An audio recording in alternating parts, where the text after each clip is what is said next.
आज की क्लास बहुत इंपॉर्टेंट है क्योंकि टॉपिक बहुत इंपॉर्टेंट है। टॉपिक है हेल्पिंग वर्ब। हेल्पिंग वर्ब बहुत काम आता है जब आप अंग्रेजी बोलना चाहते हैं, पर ये उतना ही ज्यादा छकाता है। मतलब क्या है?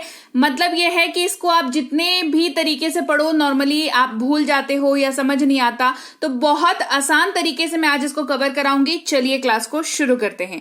उसके पहले आप देख रहे हैं सनरीति इंग्लिश एकेडमी। सब्सक्राइब नहीं किया है तो जल्दी से कर दीजिए। मेरी आवाज अगर पहली बार सुन रहे हैं तो नमस्ते एवरीवन, मैं हूं प्रीति मैम। चलिए क्लास को शुरू करेंगे। और अगर आप चाहते हैं हमारी कोई भी फ्री कोर्सेज को करना, स्पोकन इंग्लिश की कोर्सेज को, तो आप डाउनलोड कर सकते हैं हमारी ऐप गूगल प्ले स्टोर पर जाकर के। सेम नाम है ऐप का, सनरीति इंग्लिश एकेडमी। डाउनलोड और इंस्टॉल करके आप रख सकते हैं। चलिए क्लास को शुरू करते हैं। सबसे पहले वर्ड की बात करेंगे इज, जिसका मतलब होता है। और ये इस्तेमाल ही, शी, इट या किसी भी नाम के साथ हो सकता है। रोहन, रीता, सीता, सुलेखा, एनीथिंग। ठीक है, कोई भी नाम के साथ आप इसका इस्तेमाल कर सकते हैं। और इस्तेमाल कैसे होता है पहले वो देखिए, और फिर इसको आप कैसे वाक्य बना पाएंगे इसका इस्तेमाल करके, वो भी बताती हूं। वह एक डॉक्टर है, ये हमारा वाक्य है। इसको हमें इंग्लिश में कन्वर्ट करना है तो ये हो जाता है ही इज अ डॉक्टर। लेकिन कैसे हुआ ये सवाल आपके दिमाग में अगर आता है तो वेल एंड गुड, आप बहुत अच्छी तरीके से अंग्रेजी सीखने का प्रयास कर रहे हैं। और यकीन मानिए, मेरा वादा है बहुत जल्दी सीख जाएंगे, क्योंकि आपके दिमाग में ये सवाल आया है कि ये वाक्य अगर आपको बनाना होता तो आप कैसे बनाते। मैं बताती हूँ कैसे बनाते। आप बनाते इसको इस स्ट्रक्चर की मदद से, जहां पर आपको सब्जेक्ट लिखना होता, इज लिखना होता और अदर वर्ड्स लिखना होता, और आपका वाक्य बन गया। आप पूछेंगे सब्जेक्ट मैम हमें नहीं आता। वाक्य से पूछो कौन सब्जेक्ट, आप जो जवाब आएगा वो आपका सब्जेक्ट है। इस वाक्य में पूछो कौन है डॉक्टर, जवाब आएगा वह है डॉक्टर, तो वह हमारा सब्जेक्ट है। वह अगर पुरुष के लिए यूज हो रहा है तो ही का इस्तेमाल, लड़की के लिए यूज हो रहा है, महिला के लिए तो शी का इस्तेमाल।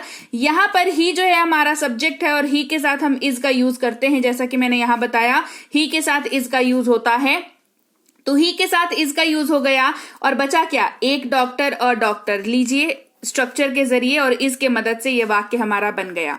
वह एक डॉक्टर है, ही इज अ डॉक्टर। वह जा रही है, शी इज गोइंग। अब ये वाक्य जो है इस वाक्य से बहुत अलग है, लेकिन दोनों में एक समानता है, दैट इज। तो मैं आपको बता दूं, इसका इस्तेमाल जो है के तौर पर तो होता ही है, लेकिन कॉन्टिन्यूअस में भी इसका इस्तेमाल होता है, जहां पर इसका मतलब रहा है, रही है के तौर पर कंबाइंड तरीके से होता है। और उसके लिए स्ट्रक्चर कुछ और होता है, सिर्फ एक चेंज आता है स्ट्रक्चर में। सब्जेक्ट के साथ इज एमआर जो जरूरत हो वो लगता है, साथ में V4 लगता है। यहां पर OW लग रहा था, लेकिन यहां V4 लगता है, एंड दैट इज इट। यही चेंज आता है। आप इसी तरीके से दो तरीके के वाक्य को बनाना सीख जाते हैं। ठीक है, जैसे वह जा रही है, शी इज गोइंग। यहां पर लड़की की बात हो रही है तो शी का इस्तेमाल किया, शी के साथ इज का इस्तेमाल होता है। और जाने की बात हो रही है तो गोइंग, गो का V4 होता है गोइंग, तो शी इज गोइंग। तो सिंपल इज का इस्तेमाल करके कैसे आपने दो तरीके के वाक्यों को बनाना सीख लिया स्ट्रक्चर का यूज करके, राइट। चलिए आगे बढ़ते हैं, प्रैक्टिस करते हैं। ये छोटा है, इट इज स्मॉल। रिंकू बहुत होशियार है, रिंकू इज वेरी स्मार्ट। देखिए रिंकू नाम है, इसके साथ इज का उपयोग हो रहा है। बात करेंगे एम की, जिसका मतलब होता है हूं। इस्तेमाल सिर्फ और सिर्फ आई के साथ होता है। जैसे मैं रोहन हूं, I am Rohan. Subject plus am plus OW का यहां पर इस्तेमाल हो रहा है, तो मैं रोहन हूं, आई एम रोहन, राइट। मैं आ रहा हूं, आई एम कमिंग। ये देखो कॉन्टिन्यूअस वाला वाक्य यूज हो रहा है, subject plus am plus V4, same pattern चल रहा है। ठीक है, मैं आ रहा हूं, आई एम कमिंग। अगला शब्द है आर, जिसका मतलब होता है हैं, और ये इस्तेमाल होता है वी, दे और यू के साथ। जैसे हम लोग यहाँ हैं, तो subject plus are plus OW, हम लोग वी के साथ आर, यहां यानी कि हियर, तो हम लोग यहां हैं, वी आर हियर।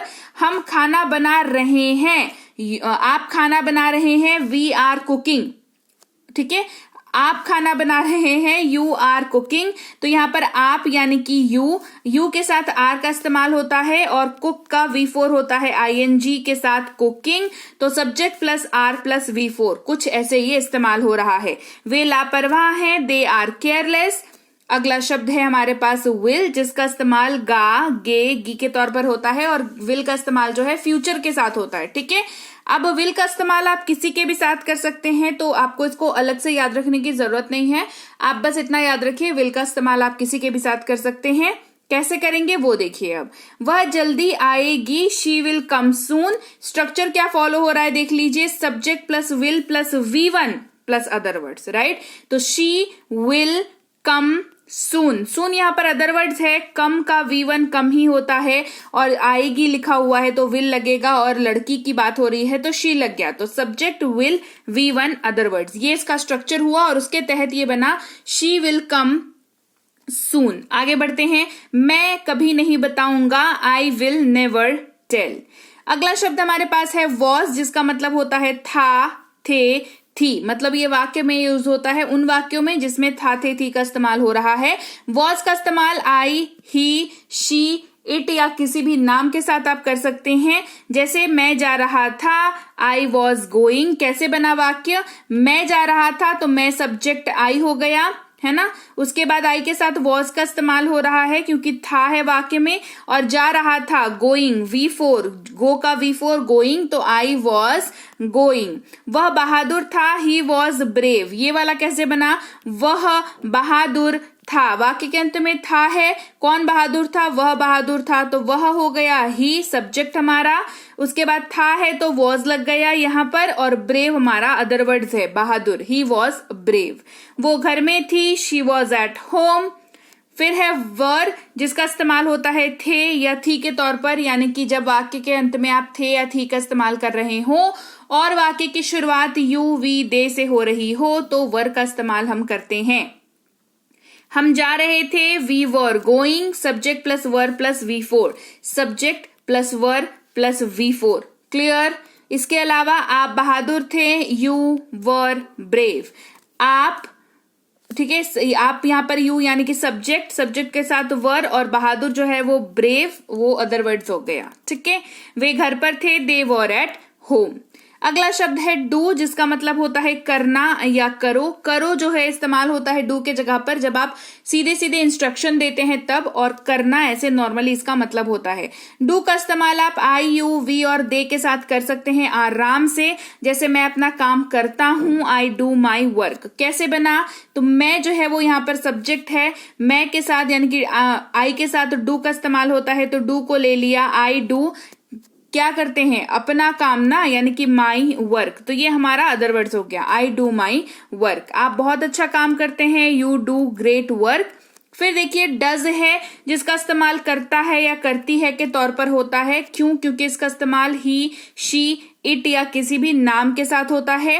जैसे वह अपना काम करता है, ही डज हिज वर्क। यहाँ पर सब्जेक्ट है ही के साथ डज का इस्तेमाल होता है तो डज ले लिया, और हिज वर्क अपना काम करता है ना, तो हिज वर्क जो है अदर वर्ड्स हो गया।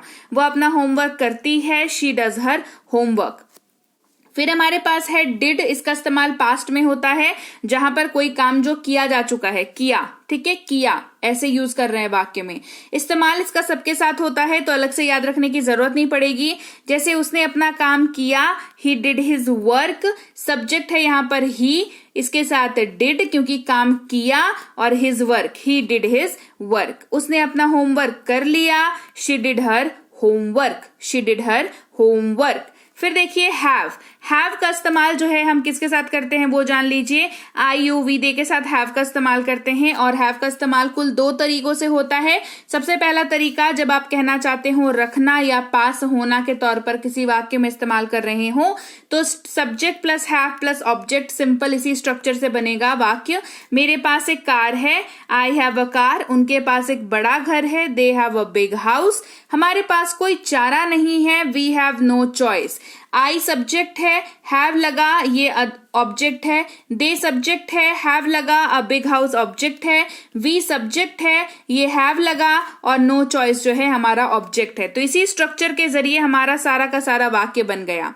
अब हैव का इस्तेमाल जब दूसरे तरीके से होता है, वो तरीका क्या है, वो है हेल्पिंग वर्ब का तरीका, जहां पर वाक्य में स्ट्रक्चर इस्तेमाल होगा सब्जेक्ट प्लस हैव प्लस यहां पर हैव के साथ V3 का प्रयोग होगा, और ऑब्जेक्ट रहेगा अगर वाक्य में, तो गुड नहीं रहा तो ट्रांसलेट करने की जरूरत नहीं है उसको। जैसे मैं पूरा कर चुका हूं, आई हैव कंप्लीटेड। आई जो है यहाँ पर वो सब्जेक्ट है, हैव यहाँ पर काम कर रहा है हेल्पिंग वर्ब का, और कंप्लीट पूरा करना यानी कि कंप्लीट इसका V3 होता है कंप्लीटेड। यहाँ पर अदर वर्ड्स नहीं है, ऑब्जेक्ट नहीं है। अगर होता कि मैं अपना होमवर्क पूरा कर चुका हूं तो कहते I have completed my homework, तो होमवर्क तब यहाँ पर ऑब्जेक्ट हो जाता। ठीक है, आप खा चुके हैं, you have eaten, you subject है, हैव जो है यहाँ पर लगेगा और ईट का V3 ईटन। आप खा चुके हैं, यू हैव ईटन। हम लोग देख चुके हैं, वी हैव सीन। बात करते हैं हैज की। हैव की बात और हैज की बात जो है वो साथ में होना जरूरी है। क्यों? क्योंकि दोनों का ही इस्तेमाल जो है प्रेजेंट में होता है, बस सब्जेक्ट मैटर अलग हो जाता है। हैज का इस्तेमाल आप करते हैं ही, शी, इट और किसी भी नाम के साथ। इसका इस्तेमाल भी कुल 2 तरीकों से होता है, एक रखना या पास होना के तरीके से, जहां पर इसका स्ट्रक्चर फॉलो होता है subject plus has plus object. जैसे उसके पास एक कार है, ही हैज अ कार, ही यहाँ सब्जेक्ट है, हैज यहाँ पर लग गया, अ कार ऑब्जेक्ट है। रानी के पास एक विचार है, रानी हैज एन आइडिया। उसके सिर में दर्द है, शी हैज अ हेडेक। दूसरा इस्तेमाल हेल्पिंग वर्ब का होता है हैज का, सेम रूल वही रहता है, स्ट्रक्चर जो है बदल जाता है, subject plus has plus V3 plus object. यहाँ पर वह जा चुका है, ही हैज गॉन, तो ही सब्जेक्ट है, हैज लगा और गो का V3 गॉन होता है। ठीक है, उसे नौकरी मिल गई है, she has got a job. यहाँ पर शी सब्जेक्ट है, हैज लगा इसके साथ, गेट का V3 गॉट होता है और अ जॉब जो है यहाँ पर ऑब्जेक्ट है। क्लियर? मोना खा चुकी है, मोना हैज ईटन। बात करेंगे हैड की। हैड के लिए समझ लीजिए इसका इस्तेमाल सबके साथ होता है, तो अलग से याद रखने की जरूरत नहीं है। हैड का इस्तेमाल भी लेकिन 2 तरीकों से होता है। सबसे पहला रखना या पास होना, लेकिन पास्ट में, वाक्य में पास था, पास थी, इस तरीके का आपको दिखेगा। Subject plus had plus object. मेरे पास एक कार था, I had a car. Subject यहाँ पर आई है, हैड लगा यहाँ पर और अ कार जो है वो ऑब्जेक्ट है। उनके पास एक बड़ा घर था, they had a big house. They यहाँ पर सब्जेक्ट है, हैड यहाँ पर लगा और अ बिग हाउस यहाँ पर ऑब्जेक्ट है। हमारे पास कोई चारा नहीं था, वी हैड नो चॉइस। तो हमारे पास यानी कि वी, तो वी सब्जेक्ट है, हैड लगा उसके साथ और नो चॉइस हमारा ऑब्जेक्ट है। दूसरा इस्तेमाल क्या होता है हैड का?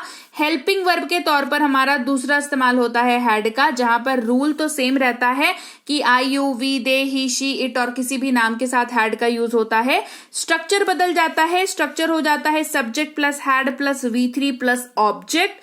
कैसे इस्तेमाल होता है देखिए, मैं पूरा कर चुका था, आई हैड कंप्लीटेड, तो इस यहाँ पर इस स्ट्रक्चर के हिसाब से आई जो है वो सब्जेक्ट है, हैड यहाँ पर लगा है और चुका था की वजह से हैड लगा है। कंप्लीट करना यानी कि उसका V3 कंप्लीटेड, और अगर यहाँ पर रहता मेरा काम तो माई वर्क ऑब्जेक्ट हो जाता। आप खा चुके थे, यू हैड ईटन, सेम इसी स्ट्रक्चर पर बन रहा है। और वे लोग देख चुके थे, दे हैड सीन, उसने पूरा कर लिया था, ही हैड कंप्लीटेड, वह पढ़ चुकी थी, शी हैड स्टडीड। रीमा खा चुकी थी, रीमा हैड ईटन। क्लियर हो गई बात? तो आज की क्लास में हमने सबसे जो बेसिक वाले हेल्पिंग वर्ब्स होते हैं उनको कवर किया, जिनको समझना बहुत जरूरी है अगर आप सीरियस हैं अंग्रेजी सीखने को लेकर के। तो मैंने आपको हेल्पिंग वर्ब्स बता दिया, उनका स्ट्रक्चर्स बता दिया, मतलब बता दिया, कितना टाइप से इस्तेमाल हो सकते हैं वो बता दिया। तो क्लास जो है वो अपने आप में पूरी कंप्लीट क्लास है हेल्पिंग वर्ब की, जो भी आपको बेसिक वाले चाहिए इस्तेमाल करने के लिए। क्लास कैसी लगी? कैसी पावर पैक वाली क्लास थी? एकदम छोटा पैकेट बड़ा धमाका क्लास वाली थी कि नहीं थी? वो मुझे कमेंट करके आप बताइए जरूर। और ऐसी क्लासेस आपको कैसी लगती हैं ये भी जरूर बताइए। क्लास बढ़िया लगी है तो क्लास को शेयर करना बिल्कुल मत भूलिएगा, लाइक करना बिल्कुल मत भूलिएगा। आपके लाइक, आपके शेयर और आपके कमेंट से मुझे बहुत मोटिवेशन मिलता है, बिकॉज एक एक जो क्लास होती है उसको बनाने में बहुत मेहनत लगती है। और जब तक देखिए, पता है क्या, टीम आपकी कितनी भी बड़ी हो, लेकिन टीचर जब तक खुद से नहीं बैठता है ना, खुद का टाइम नहीं देता है ना, तब तक वो क्वालिटी नहीं डिलीवर कर सकता है जो आपको सिखा जाएगी। मैं आपको बताती हूँ, आपको मैं अंग्रेजी बहुत आसानी से सिखा रही हूँ, इतने टाइम से सिखा रही हूँ और आगे भी सिखाती रहूंगी। तो जो लोग भी नए हैं और मेरी आवाज पहली बार सुन रहे हैं, तो एक बार और, मेरा नाम है प्रीति, मैं आपको सिखाती हूँ अंग्रेजी। कहाँ? सनरीति इंग्लिश अकेडमी में। तो सब्सक्राइब नहीं किया है तो कर लीजिए, क्योंकि आप सब्सक्राइब करते हो तो मुझे एक सब्सक्रिप्शन भी मेरा मोटिवेशन लेवल जो है ना वो बढ़ा देता है 10% से। तो जरूर से जरूर सब्सक्राइब कर लीजिएगा। सब्सक्राइब करते वक्त बेल नोटिफिकेशन को ऑन कर लीजिए। साथ ही अगर आप चाहते हैं कोई सी भी पेड कोर्स करना, जैसे कि बेसिक से pro, English reading, English grammar, या चाहते हैं हमारी ई बुक्स को लेना, तो आप ले सकते हैं इन सारी चीजों को हमारी ऐप संरीति इंग्लिश अकेडमी में, जो मिल जाती है आपको गूगल प्ले स्टोर पर। वहां पर इसको डाउनलोड और इंस्टॉल कर लीजिए। साथ ही कोई दिक्कत अगर आप ऐप में फेस करते हैं तो इस नंबर पर व्हाट्सएप मैसेज आप आराम से कर सकते हैं प्यार से कि हाँ मुझे ये दिक्कत आ रही है। टीम है वो आपको जो है जितनी भी मतलब जितनी आसानी से आपको सोल्यूशन देना हो वो दे देगी आपको। इसके अलावा इस वेबसाइट पर हमारी सारी ई बुक्स अवेलेबल हैं, यहाँ से आप हमारी ई बुक्स ले सकते हैं। और आप हमें फेसबुक पर फॉलो करना, इंस्टाग्राम पर फॉलो करना बिल्कुल मत भूलिएगा। दोनों का लिंक डिस्क्रिप्शन बॉक्स में दे रखा है। व्हाट्सएप का ग्रुप ज्वाइन कर लेते हैं जब आप हमारा, तो आपको वहां पर लाइफ टाइम मेंबरशिप मिलती है, जहां पर आपको लाइफ टाइम आपके फोन नंबर पर, अनलेस कि आपने चेंज कर दें अपना नंबर आगे जा करके, आपको लाइफ टाइम एक्सेस मिलती है। हमारे जो भी क्लासेस आती है फ्री की क्लासेस की आपको लाइफ टाइम एक्सेस मिलती है। फ्री में आपको हर रोज वहां पर क्लास आएगी। तो व्हाट्सएप का ग्रुप ज्वाइन कर लीजिएगा। सेम टेलीग्राम का चैनल के साथ भी है। टेलीग्राम का चैनल पर भी आपको लाइफ टाइम जो है क्लासेस आएंगी, और फेसबुक और इंस्टाग्राम पर भी। तो चारों की लिंक डिस्क्रिप्शन बॉक्स में दे रखी है, जरूर से वहां पर ज्वाइन कर लीजिएगा। और मैं आपसे मिलूंगी एक और नई धमाकेदार क्लास के साथ अगले दिन। Till then, thank you so much for watching. Stay tuned to Sanriti English academy.